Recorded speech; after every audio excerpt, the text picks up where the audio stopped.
Hello one welcome दोस्तों, बहुत बहुत स्वागत है आप सभी का मेरे इस यूट्यूब चैनल क्रिक सुबेंदु में। तो देखिए, द एशेस का जो चौथा मैच है मैनचेस्टर ओल्ड ट्रैफर्ड में जो चल रहा था, बहुत ही एक तरीके से नाटकीय अंदाज में ख़त्म हुआ है। हाँ, मैच ड्रॉ हो गया है। आखिर 2 दिन पे सिर्फ एक सेशन का गेम ही पॉसिबल हो सका जिसमें 30 ओवर हुए, जिसमें मार्नस लबूशेन का शतक आता है और मिचेल मार्श के संग उनका पार्टनरशिप, जिसने एक तरीके से कहेंगे ऑस्ट्रेलिया के लिए थोड़ी सी फाइट पुटअप की और साथ ही इस मैच को इंश्योर किया ऑस्ट्रेलिया के लिए मैच वो गंवाए ना।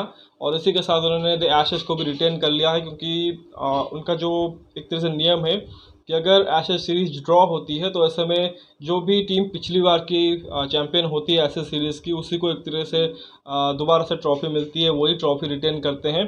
तो ऐसे में पिछली बार की जो विनर थी वो ऑस्ट्रेलिया थी और जिसके चलते उन्होंने ट्रॉफी रिटेन कर लिया है।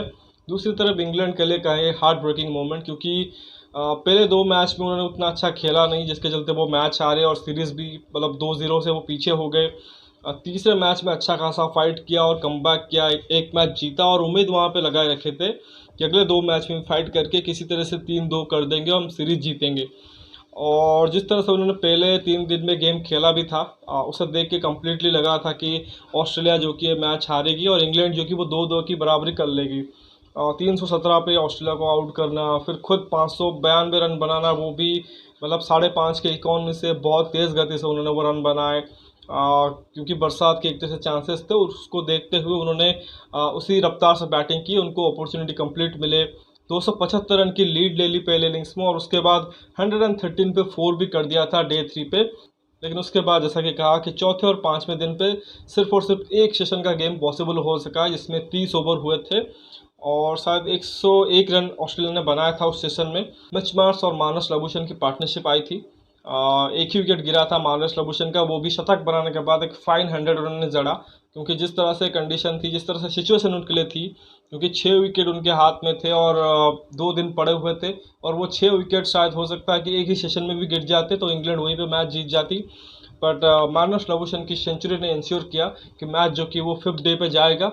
और 5th डे पे एक तरह से बरसात जो कि वो उनके साथ रही, एक भी बॉल जो कि वो नहीं गिर पाया आखिरी दिन 5वें दिन पे, और जिसके चलते जो मैच है चौथा मैच ओल्ड ट्राफर्ड का, वो ड्रॉ में एक तरह से फिनिश हुआ। और ऑलरेडी क्योंकि ऑस्ट्रेलिया जो कि वो 2 मैच जीत चुके हैं, इंग्लैंड एक मैच जीती हुई है। आखिरी मैच अगर इंग्लैंड जीत जाती है तब भी 2-2 की बराबरी होगी और ऑस्ट्रेलिया अगर जीत जाती है तो फिर 3-1 से वो एक तरह से सीरीज जीत जाएंगे। तो ऐसे में रिजल्ट कुछ भी हो, लेकिन ऑस्ट्रेलिया ने जो कि एशेस को रिटर्न कर लिया है।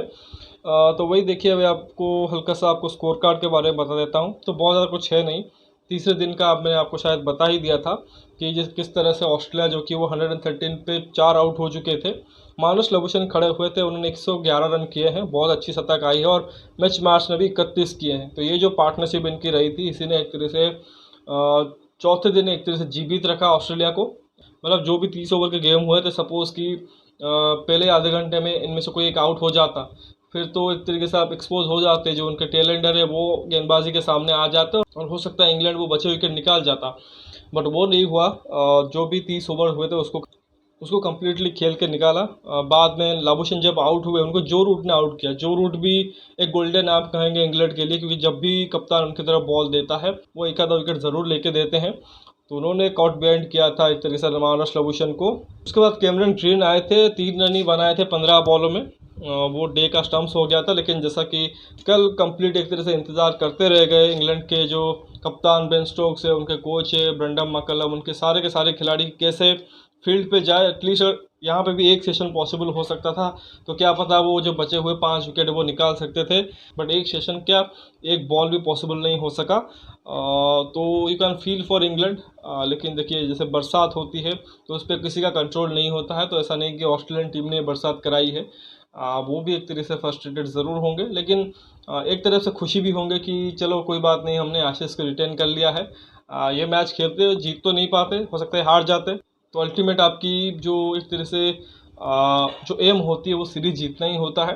हाँ, इस तरह से आप नहीं चाहोगे कि बरसात हो जाए और इस तरह से गेम रुक जाए और उसका एडवांटेज आपको मिले। बट ये चीज़ें पास्ट में भी घटी है। एक मैच इंडिया और इंग्लैंड का भी याद आता है, आई थिंक 2021 का ही दौरा था शायद। पहला ही मैच था कहेंगे 2021 या 2018 का, मुझे अभी एग्जैक्टली याद नहीं है। बट इंडिया अच्छे खासे पोजीशन पे थी आखिरी दिन पे, मैच जीतने के। लग रहा था कि इंडिया मैच जीत जाएगी, बट वहाँ पे बरसात होती है और वहाँ पे मैच जो कि वो ड्रॉ में एक तरह से एंड होता है। तो आप बोल सकते हो काफ़ी मतलब ऐसे इंस्टेंसेस रहे हैं जहाँ पे बरसात की वजह से आप देखो कि उसका आप बड़ा एग्जांपल लीजिए जो 2019 का वर्ल्ड कप सेमीफाइनल हुआ था।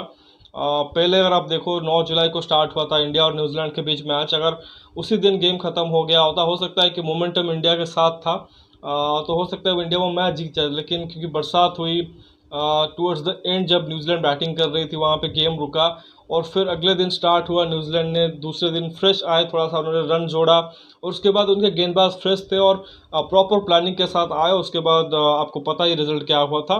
तो कभी कभार ये क्या होती है कि फ्रस्ट्रेटिंग ज़रूर होती है जो बरसात है, लेकिन जो रिज़ल्ट है उसको आपको एक तरह से एक्सेप्ट करना पड़ता है। तो इंग्लैंड ने वो चीज़ कर ली है। एशेस भी एक तरह से उनके हाथ से निकल चुका है। अब बस कोशिश करेंगे कि किसी तरीके से जो आखिरी मैच है ओवल में उसे जीत के जो WTC में अपने जो परसेंटेज है, जो पॉइंट्स है, वो एक तरह से गेन करे, क्योंकि 2-2 पे सीरीज़ बराबरी होगी तो इक्वल अमाउंट ऑफ पॉइंट्स जो कि वो एक तरीके से दोनों ही टीमों को मिलेंगे। परसेंटेज में एक तरह से सेम रह सकते हैं। तो देखिए अगले टेस्ट मैच में क्या होता है। तो फिलहाल इस वीडियो में बस इतना ही। आशा करता हूँ कि वीडियो आपको पसंद आया होगा। वीडियो को लाइक करें, साथ ही चैनल को सब्सक्राइब जरूर कर दीजिए अगर अभी तक आपने सब्सक्राइब नहीं किया है। बाकी कमेंट सेक्शन में अपना राय रखिए, नोटिफिकेशन की घंटी दबा लीजिए ताकि हर एक वीडियो की अपडेट आपको टाइमली मिलती रहे। मिलते हैं अगले वीडियो में, तब तक के लिए धन्यवाद। जय हिंद।